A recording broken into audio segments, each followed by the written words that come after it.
Inauguration ce lundi des travaux de réhabilitation de l'aéroport international Toussaint-Louverture.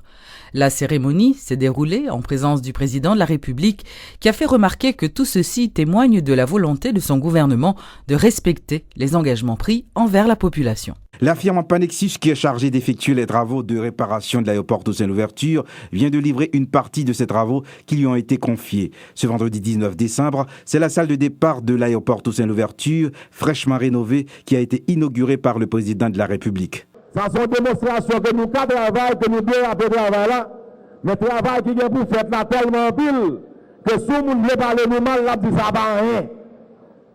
C'est nous pour connaître, j'aime dire là, ou qu'à détruire dans une seconde, ou qu'à la bombe nous crase au côté dans une seconde, mais construire elle prend temps.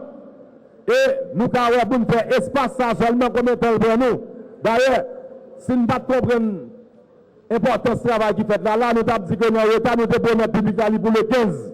Nous avons quelques jours de retard, mais nous avons n'importe qui 3 jours encore, nous avons une belle bagage. Vers un aéroport moderne répondant aux normes internationales, le chef de l'État s'en réjouit. Je n'ai pas besoin de dire que je suis fier de nous.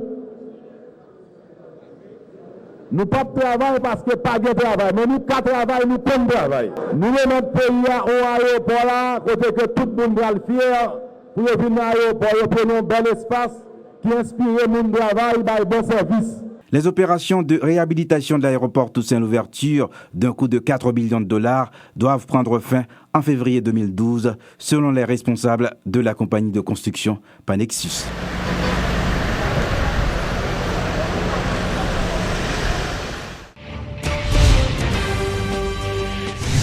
Le Premier ministre Gary Conille a plaidé pour l'instauration d'un véritable partenariat entre le gouvernement et les principaux bailleurs internationaux. Il a fait cette annonce lors de sa participation aux Journées européennes de développement qui s'étaient déroulées les 15 et 16 décembre dernier à Varsovie, en Pologne. Monsieur Conille dit souhaiter un transfert de responsabilité dans la gestion de l'aide aux autorités haïtiennes via les institutions du secteur public. Il nous apparaît non seulement opportun mais crucial pour conserver le momentum des changements entrepris vers une réelle refondation du pays, de proposer une réorientation qualitative de la façon dont l'aide extérieure est fournie. Afin qu'un véritable partenariat entre le gouvernement et les bailleurs puisse s'instaurer, il est souhaitable que les bailleurs ne ménagent pas leurs efforts pour transférer leurs responsabilités de gestion de l'aide aux autorités, en particulier aux institutions du secteur public, et que des indicateurs spécifiques du succès de ces transferts soient développés à cet effet. L'aide à Haïti a triplé entre 2009 et 2010. L'aide des bailleurs bilatéraux et multilatéraux demeure une source beaucoup plus importante que les recettes internes du gouvernement haïtien. Approximativement 130% des recettes internes du gouvernement en 2009. Et à cause du tremblement de terre, ce pourcentage est estimé à environ 400% après 2010. Environ 99% de l'aide d'urgence post-séisme a été décaissée vers des agences humanitaires non étatiques, y compris des ONG et des contractants privés. Environ 57% de l'aide à la reconstruction a été acheminée directement vers des acteurs non étatiques, alors que seulement 12% ont été canalisés directement au gouvernement en utilisant des systèmes nationaux.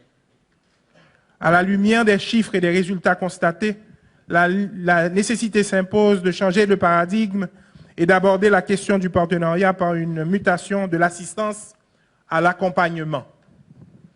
Ceci impliquerait d'abord des actions concrètes pour réaliser l'objectif cible 4 de la Déclaration de Paris, à savoir que 50% de la coopération technique des flux soit mise en œuvre par le biais de programmes coordonnés conformes aux stratégies nationales de développement.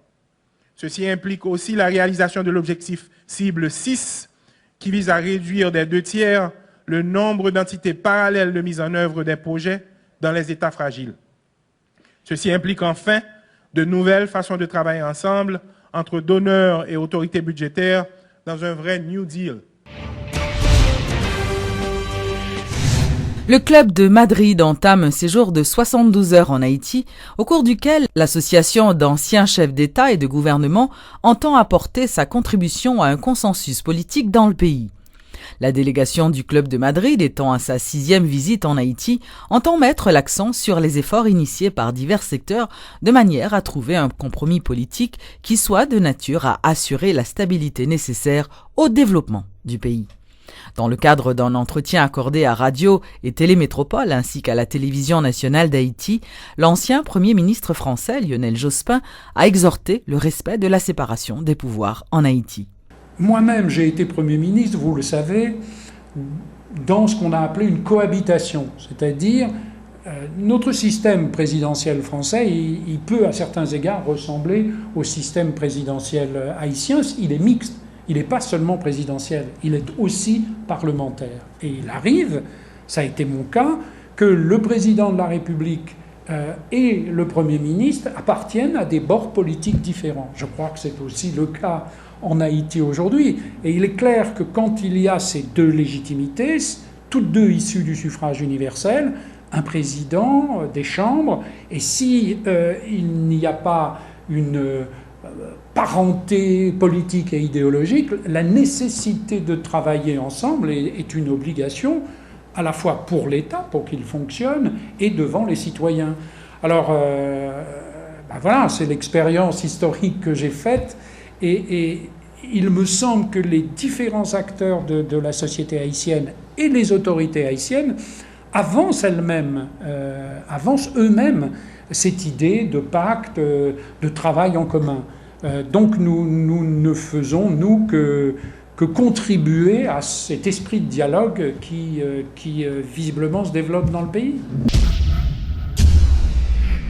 La PNH, de concert avec la compagnie de téléphonie mobile Voilà, a démantelé le week-end écoulé un réseau de malfaiteurs qui piratait le réseau de la compagnie en faisant du bypassing, une technique qui consiste à faire passer des appels internationaux pour des appels locaux. Nous t'ai alerté de un réseau qui gagne dans Pétionville et plus précisément dans Clairvaux, côté qui gagne un peu monsieur qui a fonctionné de façon frauduleuse. Côté nous capables une quantité matérielle que nous arrivons à saisir. Nous n'avons pas arrivé à faire aucune arrestation. Et nous avons intervenu dans le là. Dans côté, nous avons un appareil avec entrée des lieux qui étaient baillés par un juge de paix de juridiction même. Nous travaillons sur des pistes. Nous avons des informations. Nous travaillons sur eux. Et que nous avons en fait avenir qui n'est pas trop lointain, n'a pas arrivé et mettez messieurs quand même. C'est des malfaiteurs qui arrogent le droit. Il a fonctionné de façon irrégulière.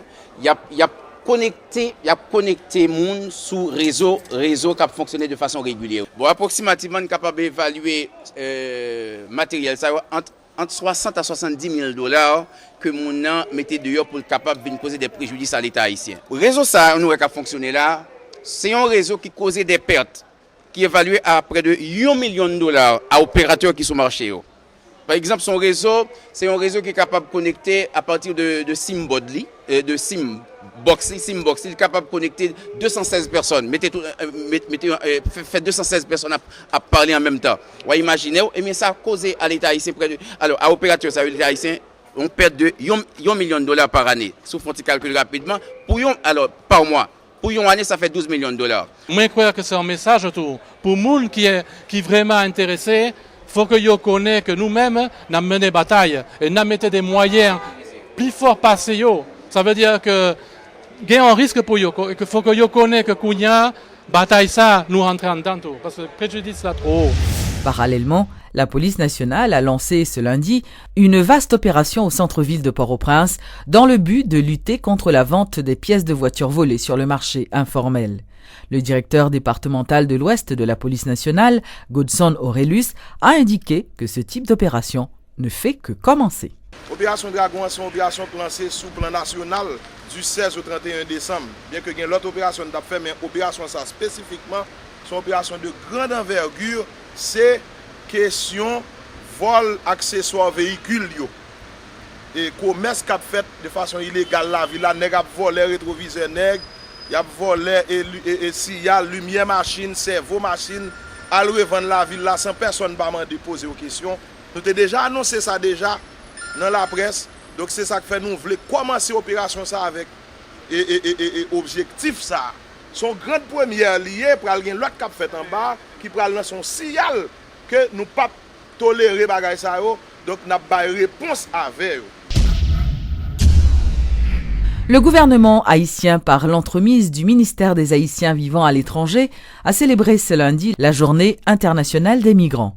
À cette occasion, le titulaire de ce ministère, Daniel Supplice, a invité la diaspora haïtienne à revenir au pays afin de contribuer à son développement. Il y a pile de monde qui connaît Haïti, un pays qui a voué monde dehors, mais n'oubliez qu'Haïti c'est un pays qui a reçu un paquet de monde. D'abord, c'est ça que tout le monde a pédéré les Indiens qui habitent ici. Son côté est sorti, il a mis que vous venez ici. Et contrairement à ça, mon habité grand pile. Je le Christophe Colomb venu, il y a près de 600 000 à 700 000 personnes qui habitent ce pays déjà. Deuxième vague de migration qui vient, c'est Africains qui viennent ici. Donc Haïti, pendant près de 4 siècles, c'était un pays de forte immigration. Ensuite, Bagayo vient évoluer et Haïti vient tourner un pays de forte émigration. Ça me dit qu'on y a là, me dit que le gouvernement et le président Matéli, avec le Premier ministre Kony, lui-même travaille sur une définition de nouvelle politique de la migration. Et maintenant, parce que c'est ça qui est important, et c'est ça que le message là. Politique migration veut dire que ça veut dire que nous ne pouvons pas parler de politique qu'on fait avant, qu'on peut garder et accepter que les Haïtiens vivent n'importe côté, n'importe qui gens, ça ne peut pas comme ça qui passe. La politique là dit que, il faut que nous cherchions qui côté Haïtien vivent. Deuxièmement, nous cherchons comment Haïtiens vivent. Et c'est pour nous identifier Haïtiens. Et c'est ça qui est le gros projet du ministère MAV, c'est essayer d'identifier Haïtiens. Puisque nous pensons que le pays d'Haïti a besoin de tout petit. Et ces 40 dernières années, il faut admettre qu'il y a un paquet d'Haïtiens qui, entre-temps, acquérit un paquet d'expérience et qui gagnent une formation solide, mais pas dans tout domaine. Mais nous avons besoin d'utiliser ce cerveau avec expérience. Et en plus, ils sont d'accord pour faire. Donc il s'agit maintenant au niveau de politique gouvernement d'établir un système pour que les gens soient capables de venir aider au pays. La compagnie Eva Assali a organisé le week-end écoulé sa première exposition de vêtements confectionnés au Liban par la styliste Eva Boulos.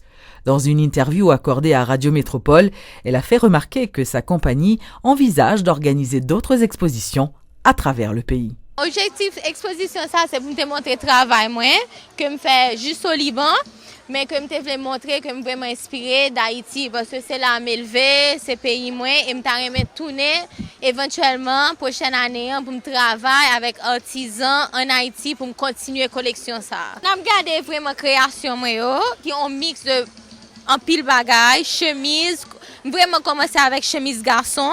Je comme si fit là, qui j'en kembe sous et puis m'ajouter dentelle là derrière pour Bali on vraiment un look signifiant Eva Assali qui est très unique. Donc l'idée pour montrer que Haïtiens qui font belle bagaille que même si nous pas dans pays noir, même si nous font bagaille dehors que nous tourner et puis nous montrer Haïti ça n'a fait que comme si nous pas oublier pays noir. Je voulais retourner en Haïti pour montrer vraiment travail.